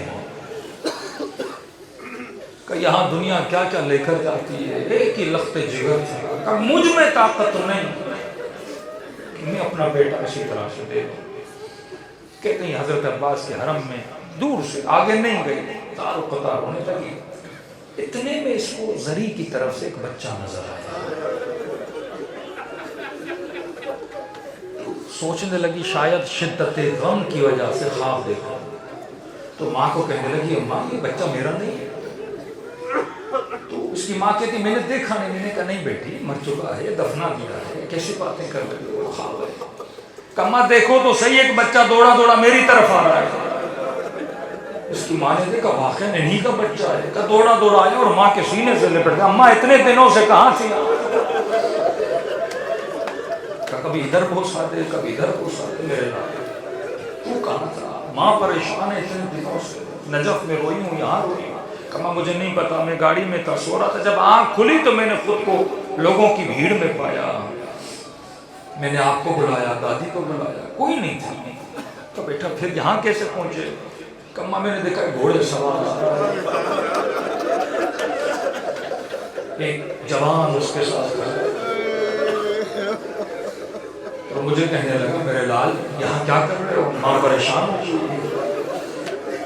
میں نے کہا انکل میں اماں کو بہت پکار چکا ہوں، مجھے نہیں مل رہی۔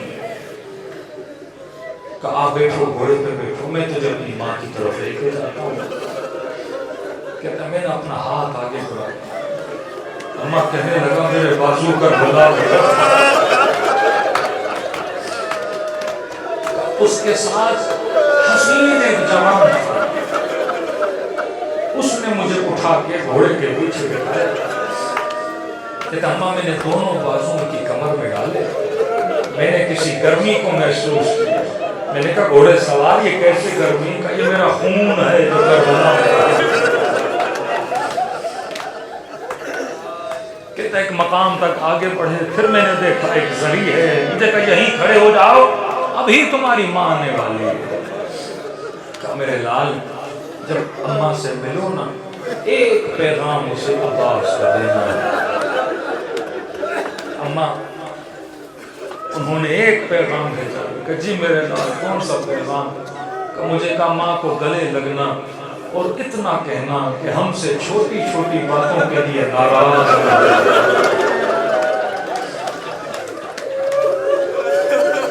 ہم سے یہ ناراض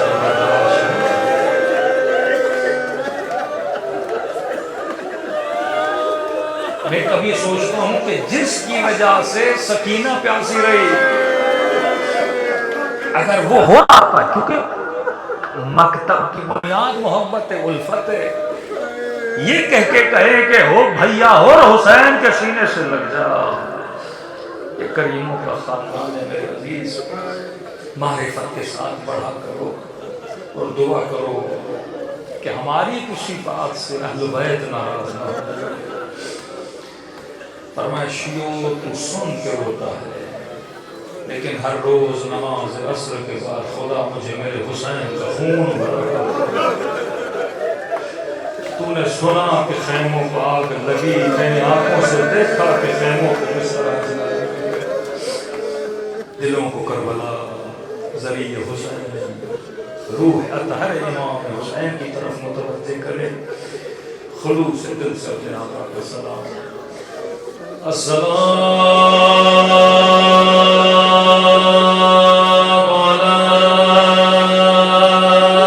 حسین وعلی علی ابن الحسین وعلی اولاد الحسین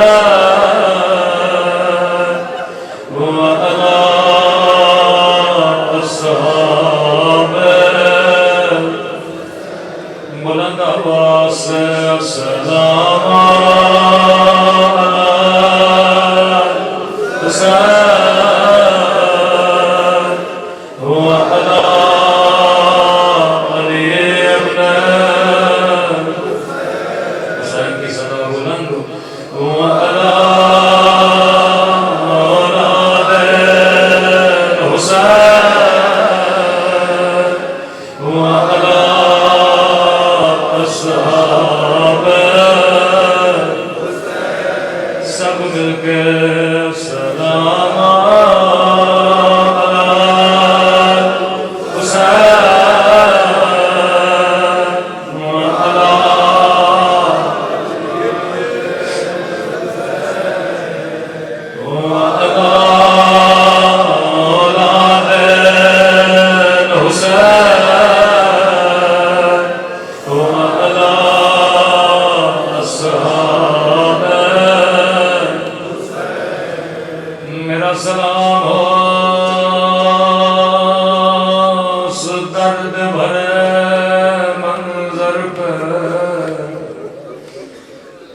جب حسین گھوڑے سے اتر گئے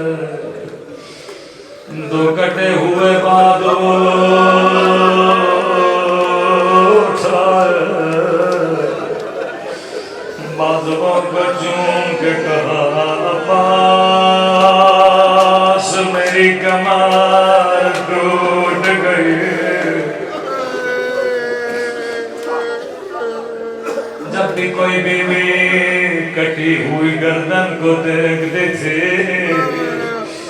روایت کے جملے ہیں ہر سار نو کے نیزہ پہ تھا لیکن ایک سار گھوڑے کی گردن سے بنا تھا کسی نے کہا قضا دے یہ کس کا سر روکے گا یہ میرے عباس کا سر بی بی سب سر نوک میں یہ گھوڑے کی گردن سے کیوں بنا کہا جب نوک پہ تھا نگاہ میرے کھلے سر پہ پڑے بار بار زمین پہ گر جاتا تھا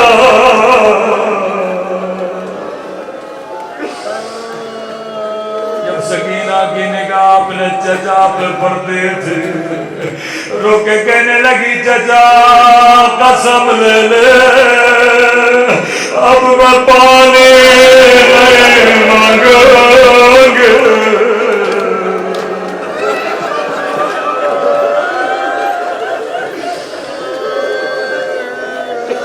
بڑی محبت تھی سکینہ کو اپنے چچا سے بڑا ناسا زینب کو عباس علمدار پہ پورے سفر میں اگر کسی کو پکارو تو عباس کو پکارو مسلم کے بچے بھی جب یتیم ہوئے آواز دینے لگے کوئی مامو عباس کو بلائے کہتے سیدہ کی نگاہ جب غازی کے سر پہ پڑتے تھے رو کے کہنے لگی عباس تجھے میری چادر پہ بڑا ناز عباس زینب ڈر گئے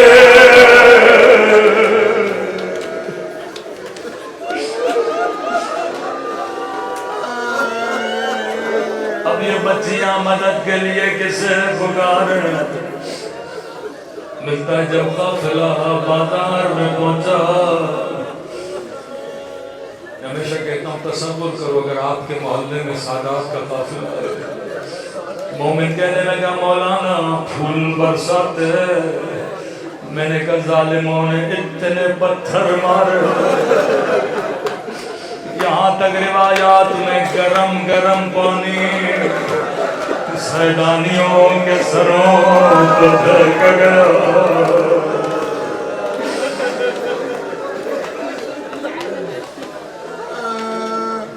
دھیمی سی آواز میں سکینہ نے کہا پھوپھی اماں مجھے بڑی پیاس لگی ہے زینب نے کہا سکینہ یہاں پانی دینے والا کوئی نہیں لیکن پتھر مارنے والے بہت چھت پہ ایک مومنہ بیٹھی تھی آواز کو سنا دوڑی دوڑی گئی گلاس میں پانی بھرا بی بی زینب کو کہا قضا دے میں تیری بچی کو پانی پلاؤں گی سیدہ نے کہا مومنہ سب دیکھ رہے ہیں تو پانی لے کر کیوں آئی ہو کہنے لگی قائدی بی بی میرے مولا کا فرمان اللہ کبھی قیدیوں کی دعا رد نہیں کرتا او قیدی بی بی میری زندگی گزر گئی میں نے کبھی تجھ جیسے قیدی نہیں دیکھے بیوی نے کہا سکینہ پانی بعد میں پینا، پہلے اس کے لیے دعا کرو۔ اب روایت کے جملے ہیں، بچی کا چہرہ نیچے تھا، ایک مرتبہ دعا کے لیے بچی نے چہرہ اٹھایا، اس مومنہ کی نگاہ زخمی کانوں پہ پڑ گئے، زخمی رخساروں پہ پڑ گئے، یہ اپنی ساری دعائیں بھول گئے۔ کہنے لگی قیدی بی بی دعا کرو، اللہ میری بچی کو تیری طرح یتیم نہ بنائے۔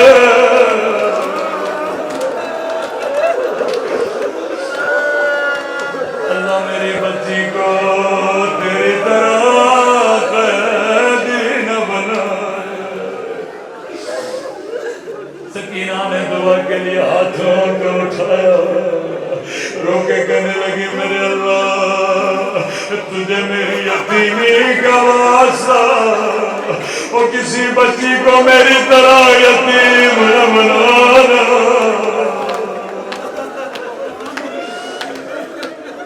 مومنہ بتا دوسری دعا کیا کروں؟ اللہ کسی کو غربت میں وطن کا نام نہ سنائے۔ کہنے لگی قیدی بی بی دعا کرو، اللہ مجھے مدینہ بھیجے۔ مدینے کا نام آنا تھا، زینب کو سغرا کی یاد آ گئے۔ کہنے لگی مومنہ مدینے جا کر کیا کرو گے؟ قیدی بی بی مدینے میں میرے رسول کا روضہ ہے، قیدی بی بی مدینے میں میرا حسین، مدینے میں میرا عباس ہے، مدینے میں میرا علی اکبر ہے۔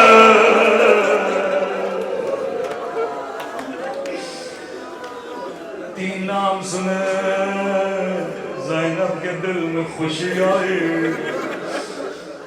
بڑی مدت سے کسی نے یہ نام نہیں لیے تھے، لیکن چوتھے جملے نے زینب کو بڑا رلایا۔ قیدی بی بی مدینے میں میرا حسین، مدینے میں میرا عباس، مدینے میں میرا علی اکبر۔ کہا قیدی بی بی مدینے میں مجھے قرآن پڑھانے والے، مجھے حجاب سکھانے والی میری آقا دادی رہتی ہے۔ اتنا سننا تھا زینب نے کہا مومنہ تو نے حسین کا نام لیا، تو نے عباس کا نام لیا، تو نے علی اکبر کا نام لیا، یہ بتا کیا مدینے والی بی بی سے ناراض ہو؟ کہنے لگی قیدی بی بی میری مجال میں ناراض ہو جاؤ، لیکن میری مجبوری سمجھو، نامحرموں کا مجمع ہے، میں بازار میں اپنی بی بی کا نام نہیں لیتا۔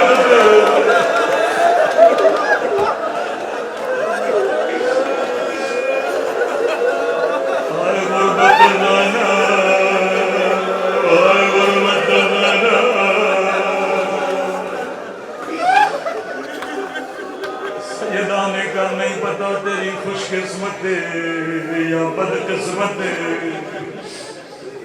اے مومنہ اگر میں دعا کروں تیری دعا یہی قبول ہو تو کیا کہو گی؟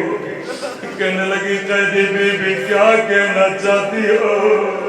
کہ اگر مدینے والی تجھے بازار میں نظر آئے تو کیا کہو گے؟ ایک مرتبہ جلال میں آتی ہے، کہتی ہے قیدی بی بی دعا نہیں کرنی لگا،